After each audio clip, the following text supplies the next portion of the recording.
वंदे मातरम। सुप्रभातम बहनों।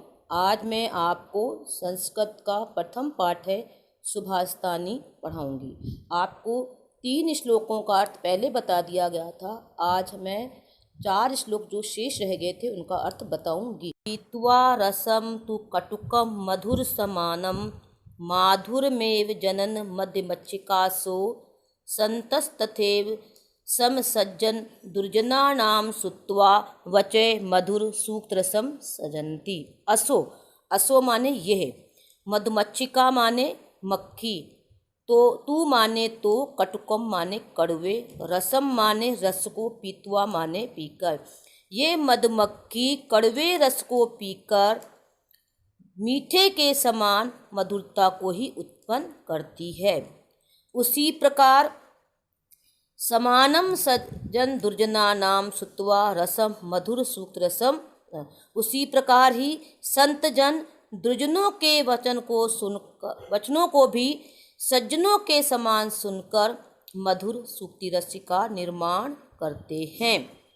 विहाय पौरुषम यम जो देवम अवलंब्यते प्रसादम सिंहवत तस मूर्धना तिष्ठित वायसा। वायसा का अर्थ होता है कौवे, मूर्धना का नम का अर्थ होता है सिर पर, विहाय का अर्थ होता है छोड़कर, पौरुषम का अर्थ होता है मेहनत उद्यम, देव अवलंबितम का अर्थ होता है भाग पर आश्रित रहने वाले।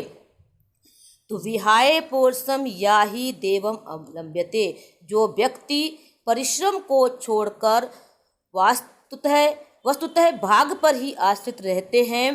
प्रसाद सिंहवत, प्रसाद का अर्थ होता है महल के द्वार पर स्थित सिंह की मूर्ति के समान उनके सिर पर कौवे बैठते हैं।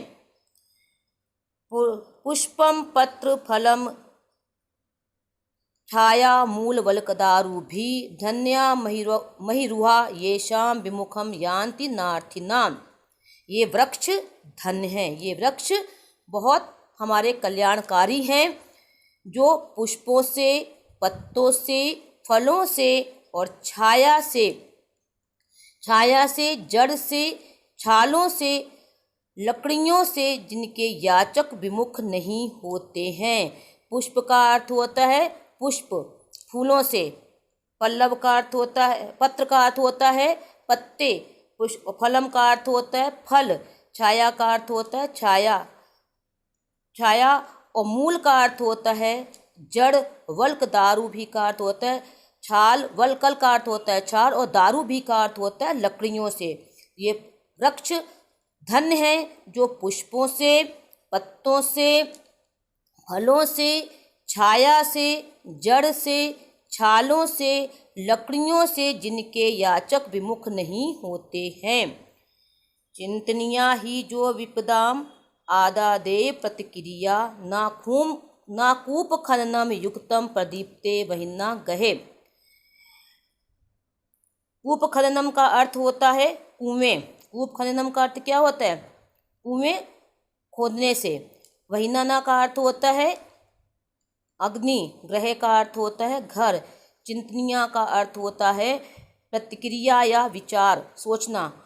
तो और आप विपत्ति का अर्थ होता है विपत्ति, विपदाम का अर्थ होता है विपत्ति। विपत्ति के पहले से ही उनके प्रतिकार का उपाय सोच लेना चाहिए। चिंतनिया का अर्थ होता है सोच लें।